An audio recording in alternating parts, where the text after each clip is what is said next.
G'day NDT fans, Chris Mingay from 𝗪𝗡.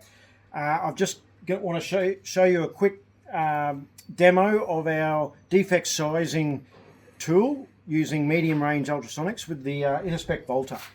So we can use the VOLTA in long range or medium range to do broad scanning of a pipe up to 200 meters at a time and pinpoint exactly where our corrosion or our defects or whatever we can find is. And if it says that it's, say, here, well, then we can mark it and then move straight here with a thickness gauge or phased array or some other backup method and get a quantitative idea of exactly the wall thickness remaining and map out that defect, no problem at all. That's easy. What happens when it's underneath a pipe support in a refinery and they really don't want to jack it unless they have to, but you need to give an idea of the remaining wall thickness and location of that defect under a pipe support, or maybe it's in a concrete wall or somewhere that you can't get access to. That's when we use this tool. And the unique idea of the defect sizing tool from 𝗪𝗡 is that conventional guided wave to defect size using guided wave would use frequency cutoff, where you fire a whole bunch of different frequencies down the wall thickness of the tube, and the strongest one, the last of the strongest ones that gets through denotes the remaining wall thickness. That's great if it's gradual smooth corrosion, but as soon as it's abrupt corrosion, it doesn't work at all. What does work then is amplitude reflection, and conversely amplitude reflection doesn't work with smooth corrosion. So one works with one works with the other. They don't play nice in each other's place. So what we've done is we have a sensor here and we have two coils, shear horizontal 1 and shear horizontal 0. We do frequency cutoff and amplitude reflection, not at the same time, but we stitch them together with an algorithm straight afterwards.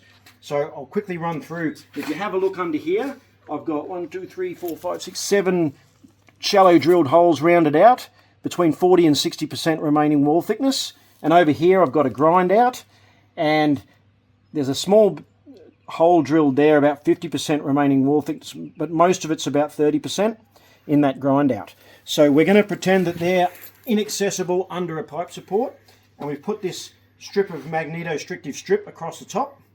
We're going to park our sensor on here, and we're going to do a scan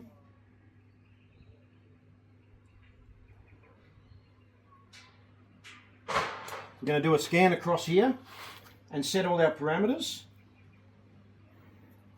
And once we've got the parameters set, we can then start here, press play, come around this side and have a look.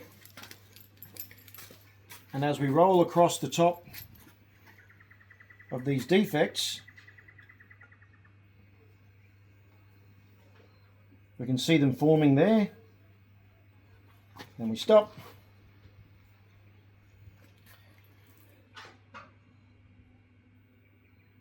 It does its algorithms. So we've done this scan and we've got two defects, one there and one there. This one here is saying that we've got 49% remaining wall thickness. And if you remember, most of those drilled holes were between 40 to 60%, so right in the middle there. And the red lines are our plus or minus degree of error. So it's saying that it believes it's 49% remaining wall thickness. It could be between 29 and 69. And then the other bit of data there is if you see the distance, 196. If we measure between test location 1, where we started, 196 millimeters, and we come down, that's exactly where it starts. So it's accurately measured where along the pipe the defect is, and it's accurately measured the remaining wall thickness of that defect.